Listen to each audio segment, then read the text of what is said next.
Support comes from the Missouri Forest Products Association, saluting Earth Day on April 22nd with an ongoing commitment to help offset carbon emissions with sustainable harvesting of Missouri forests. Details at choosewood.com. From St. Louis Public Radio. This is St. Louis on the Air. I'm Elaine Cha. If you Google images for the term robotics, you'll see pictures of, you guessed it, robots, AI-looking machines doing AI-looking things. And the first several related terms just below the search bar don't get to anything that's immediately people-centered until suggestion 7, which is high school. For students at the all-girls Marian Middle School in St. Louis, robotics is not restricted to expensive machines post-junior high. In fact, the robotics team at Marian has been showing that in repeat championship style the last 6 years running. Here to talk with us about that team and what it's like to be part of maintaining a strong tradition of girls kicking STEM butt, we have Sierhah Price, interim principal at Marian Middle School, Mark Viox, who is the coach of the Marian Middle School robotics team, and Katie Rodas-Santizo, 8th grader and member of the winning Marian Middle School robotics team. Thanks to each of you for joining us today. Sierhah, I'm sure you're very proud of Marian's robotics team. What does it mean to you as an educator to have your students be reigning champs? Well, thank you for that question. It gives me an enormous sense of pride to see young women believe in themselves in a field that is underrepresented by women and minority women as well. So we foster that and see them grow and continue to excel in that field and prove that women belong there and are coming in droves into that field. And when did Marian's team get its start? So the team start predates my time at Marian. About 2015 or 2016 or so is when the team started to take shape. And over the years, we've continuously refined what that looks like for programming to make it more robust. And now, as it stands, all of our 6th graders attend robotics and get that initial exposure. And then 7th and 8th graders have the option to continue on, and that's when they would attend the Jamboree and compete. Mark, you're currently the coach of the Marian team. How long have you played that role?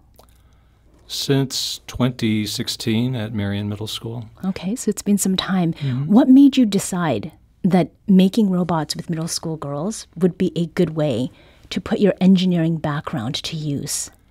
Well, I just kind of fell into it. I followed my late wife, who was very generous with her time in volunteering, and we started working at a couple of middle schools on robotics initiatives through what is the Clavicus Project here in St. Louis. So I was asked by the folks who were putting that together, because I'd recently retired at the time, to work at a couple of middle schools and to coach and teach the robotics. And again, that goes back to about 2016. Now, thanks to my son, when I hear robotics competition, I immediately envision BattleBots trying to destroy each other. But that's not what's happening at the Clavicus Project Jamboree, correct? No, not at all. Yeah. So at the Jamboree for this year, the students will have a number of challenges which they will attempt to program their robots to complete. And so some of the challenges are pretty basic with some robot movements. Others are a little bit more complex, where they're using the sensors to tell the robot a little bit about its environment and to change its behavior based upon its environment. And then there are some more advanced challenges beyond that, where they're collecting data and they're setting up databases which the robots will draw from and then report on those databases after they've completed their challenges. And are both of those categories that Marian's team participates in? Yes, absolutely. So as Sierra had mentioned, the students start out in 6th grade they all take robotics, and then the 7th grade level, they're able to advance through most of the concepts and most of the capabilities that the robots have, and by 8th grade, they're typically completing the most difficult challenges for that jamboree. I would like to go to Marian Middle School. Now, Katie, I'd love to know what you're doing for this year's competition. Principal Sierra, you had mentioned that they start competing 7th and then in 8th grade. When you talk with family and friends, Katie, about what you're doing, how have you explained what you're building and programming your robot to do? There's various things we're doing. The robot has like different functions like sensors to like see the distance of things, detect colors, and then it's just an amazing thing to do. Then when you test them out, it's just a great feeling you get when you see all the effort you put into it. Now you have in front of you, is this the robot? Yes. Okay. Can you describe what colors you've used and what elements you've used to put it together? This sensor over here is like a little square. It detects the colors, and all you gotta do is like use a white paper, use some coloring tape, and then you just gotta program in your computer the blocks, and then also measure like how much you gotta go forward or turn around, and that's how it works. Okay, so just programming. Yes. Which is much more complicated than that. How long have you been on the team? Have you done this both 7th and 8th grade? Yeah, I started in 7th grade, and yeah. So why did you decide to join the team? I found it a good opportunity to join, to try something new, and also because I found it a great way to learn new skills that I know will help me in my future. Have you used any of those skills at home? Yeah, like measurements, problem solving is really important. Yeah. And are there any engineers in your family? Yeah. Yeah? Yes. Tell us, what engineers do you have in your family tree? Well, mostly some of them are like doctors. Some of them like do construction, building stuff. So it's very applicable and something that has a connection to your family already. Yeah.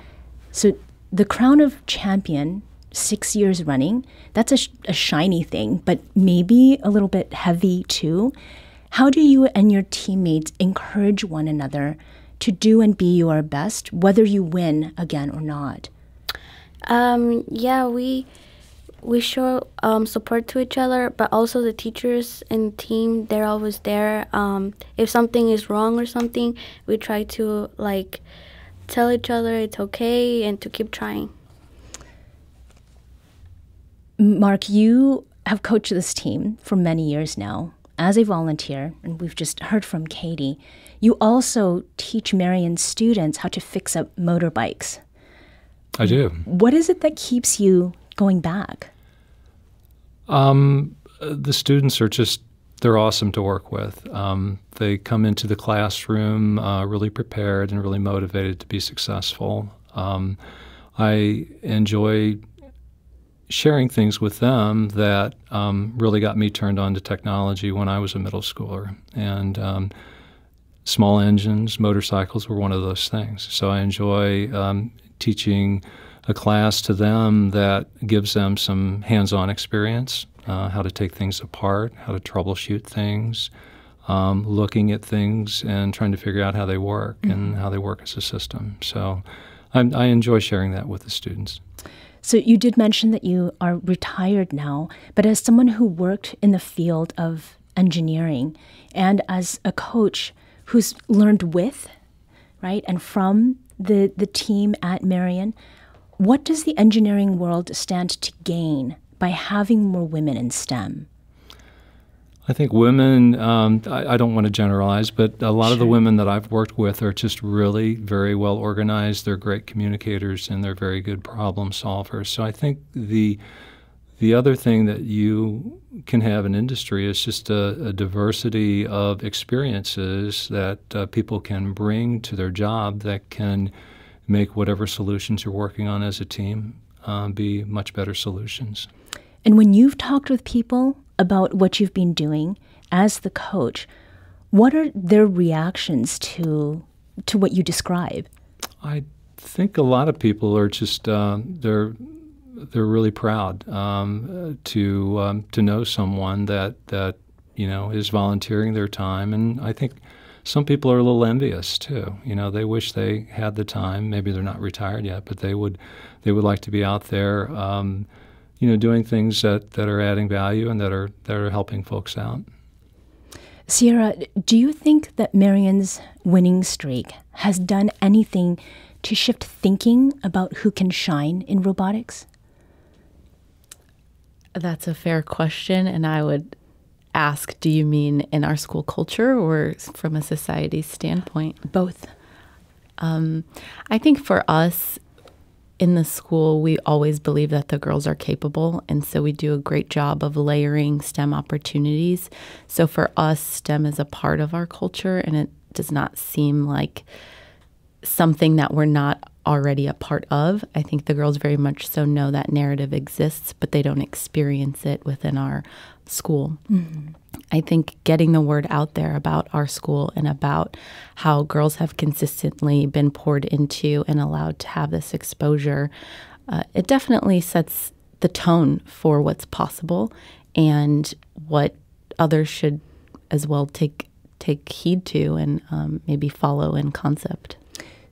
As far as that curriculum and the program that you have around robotics that begins in 6th grade and continues, has that been a point of appeal or attraction for those who are thinking about bringing their children to Marian Middle? I think of everything that we offer, we definitely have that program is one that parents don't understand the possibility of all the time. And so to have students like Katie speak to their experience and to have parents come and shadow and see Mark and the girls in action, it definitely starts to get the gears grinding as to what is possible for their young lady and what we're working toward as a school, as educators, and as a community. Mm-hmm. Mark, over the years that Marian Middle School's team has participated, have you seen more girls join teams in competition? More all-girls teams? No. So what I saw in pictures were that there were teams that were co-ed. Have you seen more girls participate in the Jamboree? Absolutely. Okay. And that's increased over the past few years, and it's increased at Marian as well. Mm-hmm. We've had better participation the last couple of years with the school than we had half a dozen years ago. Okay. And how many students are currently part of the team? There will be 16 students that will be competing at the Jamboree this Saturday, and then we have the 6th grade class, which is about a dozen students that just started with robotics who will not be participating. So we have a lot of girls at Marian that are involved in robotics at this point. Okay, so there is a pipeline then. Mm-hmm. Right. Absolutely. Katie, do you have a friendly or kind of more fur-brow rival when you go to the Jamboree? Are there certain schools whose teams you watch a little more closely? I'm just really open-minded. I mean, it's not about the competition necessarily. Okay. And next year, you'll be in high school. Yes. Do you plan to continue participating in robotics competitions or clubs once you've left Marian? For sure. If they need any help or something, I for sure would go. So 16 robots. About this size, are there ones that are bigger than this, Katie? No. No? Okay. So this is about the size of a square Kleenex box. And yours is colorful. There's some magenta and like a peacock blue and white and black. I'm imagining all of those robots. Once you are done, what happens with these? What will you do with yours? Katie's looking at me. Yeah. So what happens with the robots? We'll take them apart. We'll put them back in the kit, and then the sixth graders will be assembling those robots and learning to program those robots. So they're recycled. We keep those in the classroom for next year and the year after that.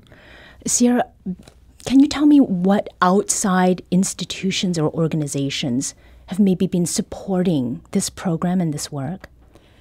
So our wonderful donors always support in our overall academic efforts, which the robotics program is housed under.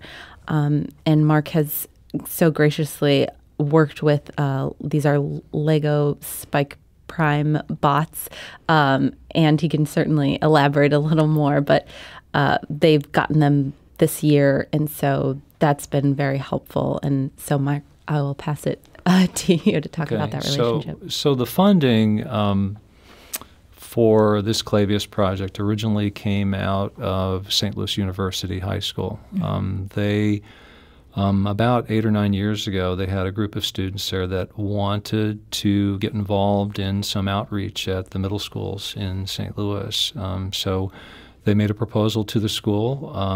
There was funding allocated. A generous benefactor was found to support the project, and that's where the support came for the Clavicus project up until about 1 year ago. And then 1 year ago, there was another generous benefactor by the name of Thomas R. Schilly, and he established a foundation that the funds are being administered through St. Louis University here just down the street from you. So there's a group of folks there that intend to grow and expand the program, but they've taken over, especially this past year, as the robot that you were looking at is a new generation robot, and all the robots have been replaced for this season. So they're involved in the funding. So long story short, a number of generous benefactors who are really focused on bringing technology to schools in the area, in particular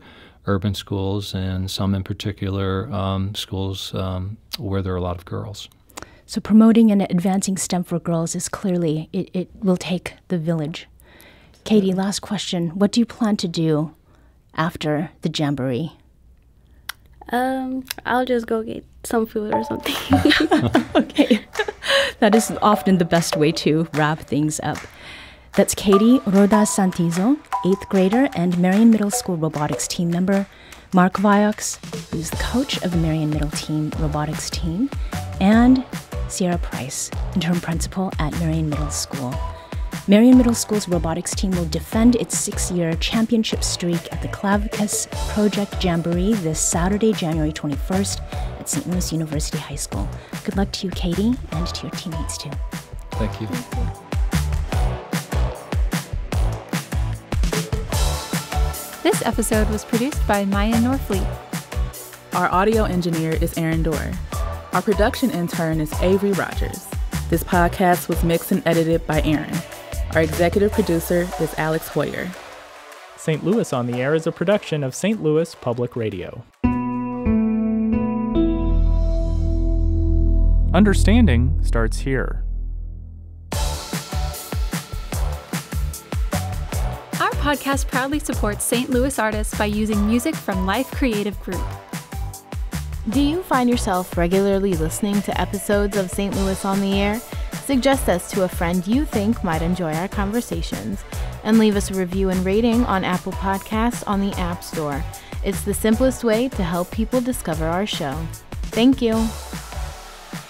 St. Louis Public Radio is a member-supported service of the University of Missouri St. Louis.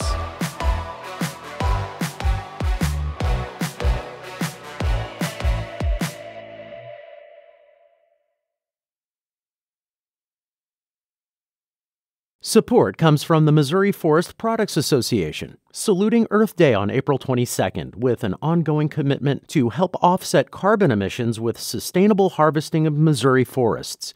Details at choosewood.com.